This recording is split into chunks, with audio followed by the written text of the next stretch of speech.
Hi everybody and welcome to Get Indie Gaming. Today we're taking a look into and sharing our first impressions of Far Lone Sails, an atmospheric adventure that's due out on the PC and Mac this coming May 17th, with perhaps console ports coming at some point in the future. The non-spoiler footage in this video was taken while using a PlayStation 4 controller, with the preview copy having been provided by the developers. Far Lone Sails began life in 2015 as Don Schmockers, the creative lead on the project's degree thesis from the Zurich University of Arts, based funnily enough out of Switzerland. Given the number of industry awards and all-round positive feedback early within the build cycle, Don decided to push this project forward while still studying. He joined forces with the publisher Mixed Vision, and having done so, gathered a team of fellow students around him to flesh out a fully fledged game based upon his early prototype. Come 2016, the game was showcased at the ID at Xbox event at E3, where it was first put on display for the worldwide audience. Further appearances at other big hitting industry expos such as GDC, Gamescom and EGX saw it gain more nominations and awards in the process, such as the 2017 Unity Award for the Best Student Game. Likewise in the same year taking home the GDC Best Play trophy, and in 2016, amongst others, being nominated for the Best Indie Game showing at Gamescom. So what of the game itself? Described by the developers as an atmospheric vehicle adventure, you play as Lone, the last person left behind in a broken world devoid of comfort, company and purpose, where you travel across an ocean-turned desert now littered with the resting hulks of submarines, supertankers, and through the now empty, once bustling settlements and decaying hilltop towns. Your carriage on this journey is a ship-train hybrid that you control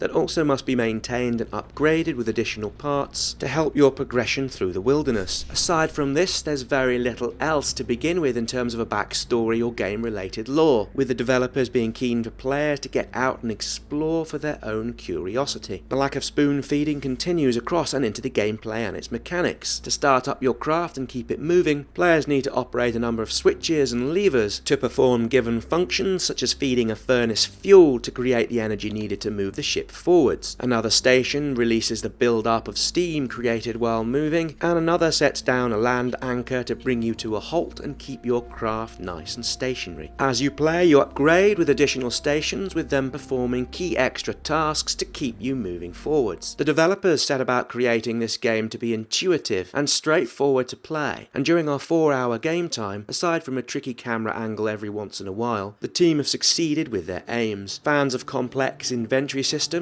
for example, might be disappointed, and yet for us, this simplicity and ease of getting the hang of controlling the ship was most welcome and felt a strong and empathetic design choice. As is apparent from the footage, the game is played from a side-scrolling perspective, with the vehicles and other structures being displayed via subtle and beautifully illustrated cross-sections blending in and out based upon your character's movements. From another design perspective, the clever use of a limited colour palette based on shades of grey, red and blue, in conjunction with the superbly written musical score, creates an eerie atmosphere perfectly suited to this post-apocalyptic world. Some might find it bleak, depressing even, and yet within it there comes the drive and urge to keep moving forward. Other clever design choices include the use of scale between the craft and its pilot. While you leave your ship and walk away to collect fuel or other items, the camera pulls away to keep you and the ship in the shot together. This further places an emphasis on the theme of interdependence between the player and the machine. Other aspects of cleverness come in the form of the in-game puzzles, which, while never overly challenging, they've been well thought out and are fun to solve. As we mentioned earlier, the game took us 4 or so hours to play, with us taking our time to do so. We're not keen to go too much into any additional info on this one, as to do so would be to open up too many in the way of spoilers. Would we recommend Far Lone Sails to other people? Yes, without a doubt, to anybody looking for a strong environmental storytelling game. Fans of Journey, Limbo and Machinarium would be well served taking this trip.